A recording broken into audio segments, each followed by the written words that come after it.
Hey, welcome to The Explainer. All right, today we are diving deep into Tony Robbins' Time to Rise Summit, and we're going to pull out the simple patterns that can spark a huge breakthrough in your life. We're not going to waste any time. We're jumping right into the practical steps for making real, lasting change. So let's just start with a feeling I think we all know. That sense of being totally overwhelmed, like you're just treading water, Just dealing with problems instead of actually getting anywhere. If that sounds familiar, well, you are definitely not alone. And this is the big question Tony Robbins asks. His whole point is that most of our stress, day in and day out, doesn't come from what's happening to us. It comes from being stuck in this reactive management mode, just trying to survive, to pay the bills, to handle whatever life throws at you. And wow, this quote just completely reframes the whole problem, doesn't it? The way out of stress isn't to have this perfect life. No, it's all about shifting your focus from just managing to actively creating. When you were designing your life, your business, your health, you tap into what you were made for. And that's when stress just kind of starts to melt away. Okay, so how do you actually make that shift? Well, it all starts with understanding the two different worlds we're all living in at the exact same time. And if you can master one of them, you get power over both. And this breaks it down perfectly.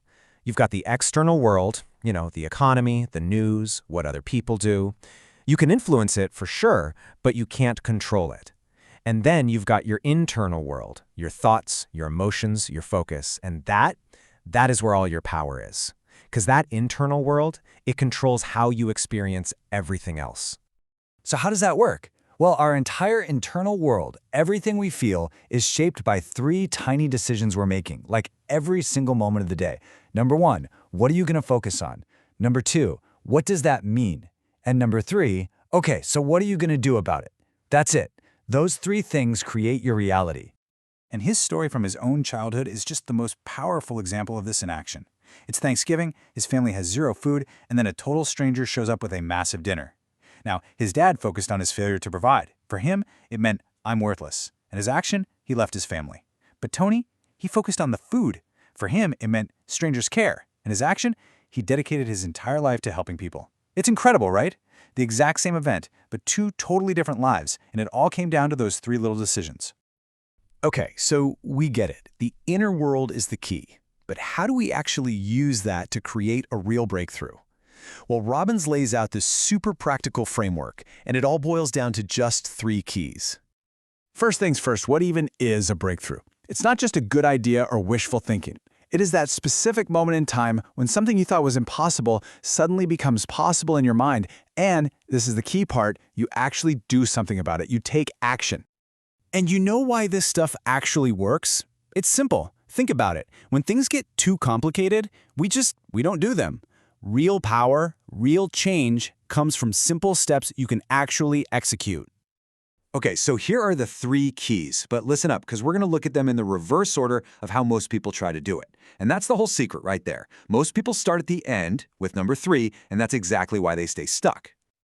This is it. The number one most important thing. The absolute foundation for all change. It all starts with your state of mind. So what is state? It's your vibe at any given moment. It's your mental and emotional condition. Are you feeling frustrated, tired, and overwhelmed? Or are you feeling creative, focused, and powerful? You can't find the answers when you're feeling frustrated or tired or scared. It's impossible. You have got to change your state first. Okay, once you're in a good state, a resourceful state, then you can work on the second key, which is your story.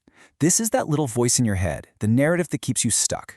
The I'm not smart enough, I don't have the money, I've already tried everything and it didn't work. Changing that story is what builds the bridge to actually finding a solution. And only then, only after you've handled your state and your story, do we get to strategy. This is where everybody wants to start, right? The how-to, the business plan, the workout routine. But look, the best plan in the world is totally useless if you're in a terrible mood and you've got a story telling you it's never going to work anyway. It's state, then story, then strategy. That's the only order that works. All right, let's zoom out a little bit. Because to really succeed everywhere, not just once, but consistently in any environment, Robbins says you need to build these three master skills. And these are pretty cool because they build on each other, one after the other. It's a progression, really. from being a student to becoming a true master in whatever you're trying to do. So first up is pattern recognition. This is all about seeing what's coming, so you can anticipate things and get over that fear of the unknown. Then comes pattern utilization. It's about not reinventing the wheel. You find what works for someone else and you use it. It's exactly what Howard Schultz did with Starbucks. He saw a successful pattern in Italy and brought it to the US. And finally, once you've got those down, you get to pattern creation. This is where you innovate, standing on the shoulders of what you've already learned. Okay, I know we've covered a lot, but it all comes back to one thing: the very first step, the single most actionable place to start. If you want to change your state, your story, anything, it's all about energy. I mean, look at this. This chart says everything you need to know. Think about any relationship in your life. When both people have tons of energy, it's amazing. It's magnificent. When that same couple is drained and has low energy, suddenly there are problems everywhere. It's that simple. Your energy is the bedrock of your quality of life. But here's the part that really changes the game. See, energy isn't just something you get from sleeping or eating, even though that helps. It's a habit, a psychological skill you can literally train and build, just like a muscle. So what does that mean for you right now? It means that if you want to change anything about your life, you start with your energy. And you want to know the fastest way to do it? The fastest way to change how you feel mentally? Change your body physically. Get up, move. And that brings us right back to you. This isn't just some nice idea. A breakthrough starts in a moment. So my question for you is, what are you going to do? What is one physical thing you can do right now to change your state and start building the life you actually want?